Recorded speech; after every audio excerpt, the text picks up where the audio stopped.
5 expert tips to say goodbye to added sugar. Many people don't hesitate to satisfy their sweet tooth, from eating desserts after meals to having some ice cream when stressed out. Sugar cravings are everywhere, and it seems we're hardwired to prefer sweets. While sugar itself is not necessarily bad, too much consumption of it can affect your physical and emotional health and lead to an imbalance between your mind and body. If you feel like your sugar cravings are beginning to create this imbalance, here's one New Year's resolution that your body probably needs this year. We chatted with Body Mind Freedom Coach Anna Krystyna to learn some tips that you can use to help beat those sweet cravings. Anna has been empowering people to restore their mind-body connection as a way to energize their bodies, elevate their mindsets, and live life from their worth. With her 5 tips ahead, you will be empowered to remove added sugar from your diet and reset your eating patterns for a better you this 2023. Natural sugar versus added sugar. First off, our system needs sugar for it to function properly. A simple carbohydrate, sugar provides calories that your body uses for energy. Apart from meat and fish, most foods, even whole unprocessed foods, come with sugar. Natural sugars, as the name implies, are those found naturally in foods. Fruits, for example, have fructose, and most dairy products, like milk, contain lactose. On the other hand, the caloric sweeteners found in almost all sugar-sweetened beverages and processed foods such as sodas, fruit and energy drinks, cookies, candies, and cakes are called added sugars. Unlike natural sugar, added sugars have little to no nutritional value and can only contribute to your increased calorie consumption, which is bad news for your weight loss efforts and overall health. Your body doesn't need added sugar for it to function at its optimum level, according to the American Heart Association. Additionally, sugar overload may cause fatty liver disease, high blood pressure, diabetes, chronic inflammation, and weight gain, says the Harvard Medical School. It's easy to overload with added sugar as sugary foods and drinks are everywhere and are easily accessible in grocery stores and restaurants. Added sugars appear in different names on nutrition fact labels, including corn sweetener, maltose, corn syrup, maple syrup, evaporated cane juice, fruit juice concentrates, sucrose, high fructose corn syrup, raw sugar, brown sugar, honey, malt syrup. Body-mind imbalance, symptoms. Consuming too much added sugar can cause a disconnect between the body and mind, Coach Anna says. This imbalance occurs because the body as a whole cannot operate properly as it works to deal with the excess sugar in your system. The message between the mind and the body goes straight to having to sort out the sugar versus actually working optimally and functioning in what is called homeostasis, which is the equilibrium, she says. Neuro and digestive dysfunctions arise as the result of this imbalance and reflect the lack of enough nutrients in your body. Your hormones that are being metabolized in the liver, where sugar is broken down, are affected as well. Other signs and symptoms include increased craving for sugary junk foods and drinks, rice, bread, and ultra-processed foods. Feeling tired and overwhelmed. Irritability, frustration, anxiety, and indecisiveness. Inability to sleep well at night. Skin inflammation. Irregular bowel movements. For women, change in the menstrual cycle. Fast aging and saggy skin. May potentially lead to emotional binge eating. Moreover, sugar is one of the most addictive substances that people find difficult to break free from, Anna notes. It's actually one of the main reasons for excess inflammation in the body, which can cause heart disease, diabetes, and some forms of cancer, which in the UK are the 3 leading causes of death. 5 tips to beat sugar cravings. If you consumed lots of sugar last year, a reset is always possible. One way to do this is by limiting your consumption. The recommendation of the American Heart Association is to limit the intake of added sugar to about 6 teaspoons for women and about 9 teaspoons for men.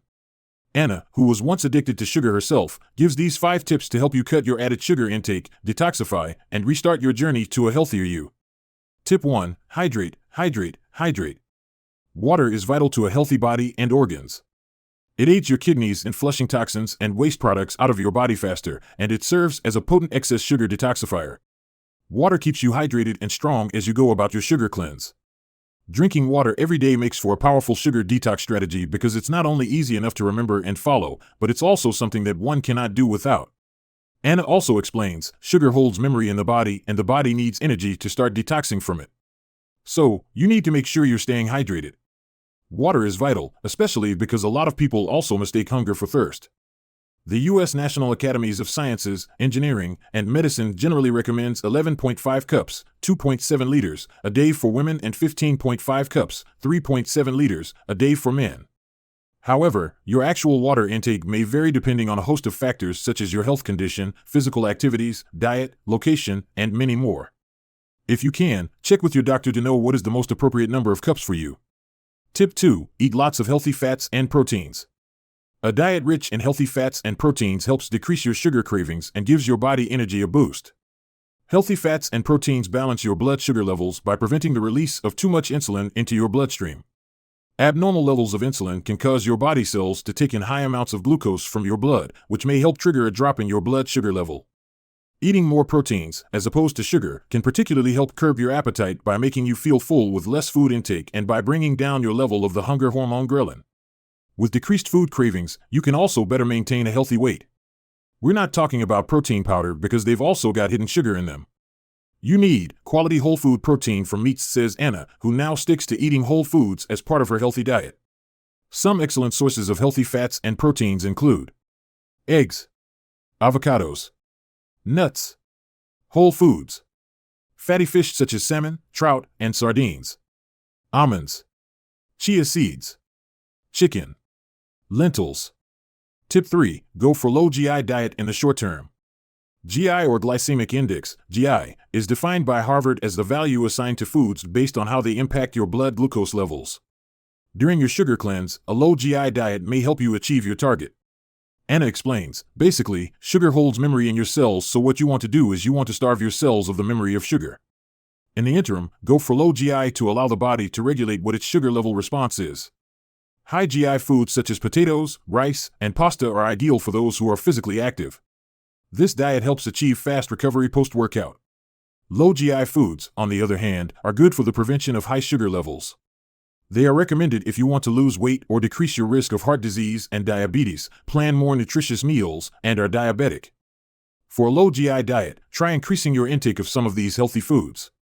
Green vegetables, broccoli, tomatoes, raw carrots, avocado, spinach, eggplants. Tip 4. Get yourself an accountability buddy. As it's difficult to limit your sugar intake, having an accountability partner will make it less challenging and more fun for you. You will have the support to stay motivated throughout this journey. Your accountability partner can be your spouse or anyone from your family, friends, or colleagues. Get someone who is enrolled into your health vision or someone who really wants to quit sugar as much as you do. Pair up with them and hold each other accountable for 3 months to saying no to processed food, eating out, and eating sweets so you're actually detoxifying your body with the support of someone, adds Anna. Tip 5. Work on your nervous system. Described as the body's command center, the nervous system that makes up your brain, spinal cord, and nerves controls not only your movements but your thoughts and automatic responses to your surroundings as well. Working on your nervous system gives you the space to better address your sugar cravings and their impact on both the physical and the emotional aspects of your being. The physical is the easy part. The body will adapt and then detoxify pretty quickly once you're consistent, Anna shares. The other bit is the emotional mindset piece. We've been conditioned and programmed to go to sugar. The sugar that we identify with are snacks, sweets, and ice cream because these have been everywhere in our environment. A lot of people distract themselves with sugar, she adds. Anna suggests regular meditation and regular journaling, to name a few, to better understand your thoughts and what's triggering you to go to sugar. When you work on your nervous system, you get to heighten your awareness as you explore your thoughts, feelings, and understand yourself on a deeper level. The nervous system work is also crucial to helping you stick to the transformation you need and be freed from your sugar cravings. Working on the nervous system entails the support of an expert who can guide you through the whole intricate process. Conclusion. By limiting your intake of added sugars or replacing them with healthy alternatives, you are avoiding added calories and making yourself feel better and in control of your eating. Reducing your added sugar consumption takes a lot of effort, but it will help free you from cravings that don't add value to your health. According to Anna, to be able to do that, you need these 3 C's to ensure sustained change: consistency, commitment, and community. If you eat sugar and it's making you feel good, and you don't always want more or feel like it's controlling you, awesome. But if it doesn't make you feel good, you feel stressed, possibly guilty afterwards, then you're doing something that it's not making your body feel good, and therefore, addressing that and going there is an act of self-care for yourself because it's so loving to your mental, physical, and emotional body, she says.